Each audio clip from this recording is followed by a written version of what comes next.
देश में कृषि कानून को लेकर किसानों में जबरदस्त गुस्सा है, जिसका सबूत राजधानी दिल्ली की सीमाओं पर प्रदर्शन कर रहे किसानों की तस्वीरें दे रही हैं। लेकिन गौर करने वाली बात यह है कि बीते साल किसान मार्च के लिए चर्चा में रहे महाराष्ट्र और 3 साल पहले किसानों के हिंसक आंदोलन के लिए खबरों में रहे मध्य प्रदेश और दूसरे राज्यों में कृषि बिल के विरोध की खबरें कम देखने को मिल रही हैं। तो यहाँ पर सवाल ये है कि पंजाब, हरियाणा और उत्तर प्रदेश के कुछ हिस्सों में ही किसानों का प्रदर्शन सबसे ज्यादा क्यों है। पंजाब और हरियाणा में यहां तक कि इसके विरोध में बीजेपी की सहयोगी पार्टी अकाली दल ने गठबंधन तोड़ने का फैसला कर लिया, तो वहीं दूसरी ओर हरियाणा में सीएम मनोहर लाल खट्टर को सफाई देनी पड़ी कि ये बिल किसान विरोधी नहीं है। तो क्या इन राज्यों के अलावा नए कृषि कानून का प्रभाव दूसरे राज्यों पर नहीं पड़ने वाला है?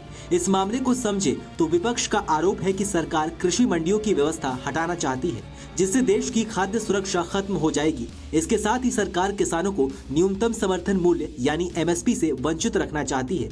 अगर किसान आंदोलन के इतिहास को देखें तो पता चलता है कि इतिहास से ही आंदोलन का केंद्र ज्यादातर पंजाब, हरियाणा और पश्चिमी उत्तर प्रदेश रहे हैं।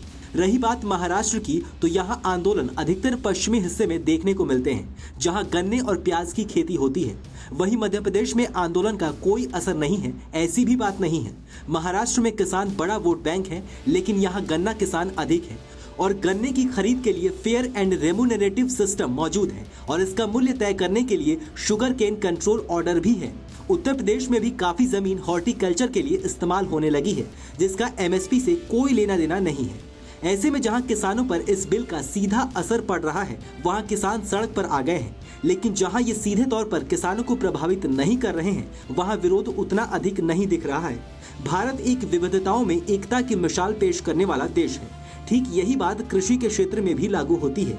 भारत के अलग अलग हिस्सों में किसानों की समस्याएं, मुद्दे और उनकी राजनीति अलग है, इसलिए उनके विरोध को देखने का तरीका भी अलग है। भारत सरकार किसानों से जो अनाज खरीदती है, उसका सबसे अधिक हिस्सा यानी करीब 90% तक पंजाब और हरियाणा से होता है, जबकि देश के आधे से अधिक किसानों को ये अंदाजा भी नहीं है कि एमएसपी क्या है। ऐसे में ये समझने की जरूरत है कि जिस पर असर सीधा पड़ेगा, सबसे पहले विरोध वही करेगा। एक अनुमान के अनुसार देश में केवल 6% किसानों को एमएसपी मिलता है और इन 6% किसानों में 90% तक पंजाब और हरियाणा के किसान हैं। तो वहीं दूसरी ओर 94% किसानों को तो पहले से ही एमएसपी नहीं मिलता है और वो बाजार पर निर्भर है। ऐसे में ये समझा जा सकता है कि पंजाब और हरियाणा के किसान विरोध क्यों कर रहे हैं। देश और दुनिया की तमाम बड़ी खबरों के लिए आप देखते रहिए TV9 भारतवर्ष।